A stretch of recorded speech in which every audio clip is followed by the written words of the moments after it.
To किताबी knowledge in Hindi में आपका बहुत बहुत स्वागत है। अपनी निराशा को पहचानें, अपनी निराशा को स्थान दें। मनोविशेषज्ञों ने कई वर्ष तक आशावाद निराशावाद की विशेषताओं का अध्ययन करने का प्रयास किया। क्या इन विशेषताओं के पीछे अनुवांशिकता काम करती है? क्या परिस्थितियां नज़रियों को संचालित करती है? मैं मानता हूँ कि अपने नज़रिए के लिए आप खुद जिम्मेदार हैं और मैं एक इंसान के रूप में आपसे ही सामना करवाना चाहता हूँ तथा आपके भीतर छिपी महानता को पहचानने में आपकी मदद करना चाहता हूँ। आप जिस तरह का जीवन जी रहे हैं उसके लिए आप ही जिम्मेदार हैं। दुनिया में नकारात्मक और सकारात्मक दोनों नज़रिया वाले लोग होते हैं। आप इनमें से कुछ से शायद परिचित भी हों। नकारात्मक यानी कि निगेटिव सोच वाले लोग या व्यक्ति हमेशा आलोचना करता रहता है। वह हमेशा इस बात का ही कारण ढूंढता रहता है कि कोई चीज़ काम क्यों नहीं कर रही है। निगेटिव सोच वाला व्यक्ति संकालू होता है और बार बार सब करने में चिड़चिड़ा हो जाता है। दूसरी तरफ पॉजिटिव सोच वाला व्यक्ति हमेशा खुले स्वभाव का होता है। वह हमेशा ऐसे कारण ढूंढता है कि जिससे चीज़ें सफल हों। वह व्यक्तियों तथा विचारों में हमेशा बेहतर की ओर देखता है।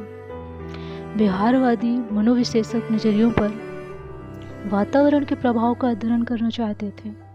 इसके लिए उन्होंने समान उम्र के दो छोटे लड़कों को चुना और उन्हें दो कमरों में भेज दिया।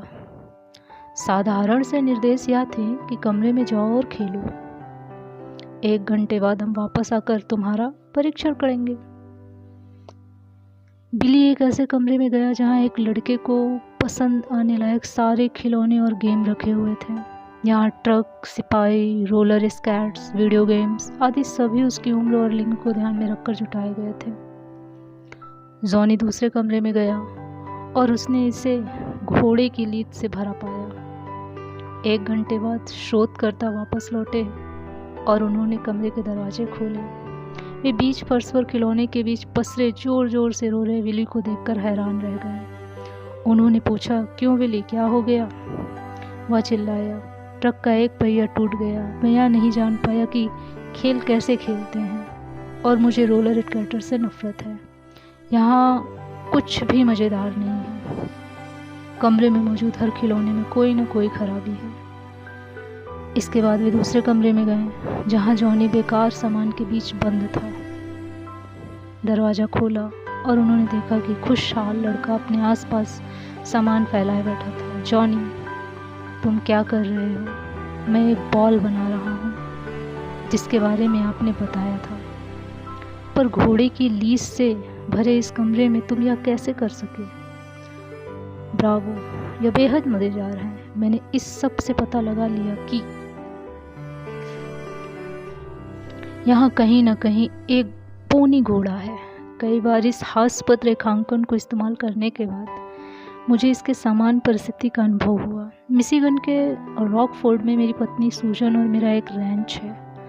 हमारा इरादा बच्चों को यहाँ लाकर किताबों में बताई गई शानदार ज़िंदगी जीने की अवधारणा सिखाना था। अब मैं एक देहाती लड़का नहीं हूँ, पर हमने सोचा कि कैंप लगाकर बच्चों को फॉर्म के अनुभव में शामिल करना बढ़िया विचार रहेगा। एक दिन मैंने घर जाकर कहा, मैंने एक ट्रैक्टर देखा है और मैं इसे खरीदना चाहता हूँ। सूजन के दिमाग में उन छोटी मशीन की तस्वीरें थीं जिनसे एक लॉन की घास काटी जाती है। बहरहाल दूसरे दिन जब मैं इसे घर लेकर आया तो वह इसे देखकर चकित हो गई। उस ट्रैक्टर के पहिए सूजन से भी ऊंचे थे।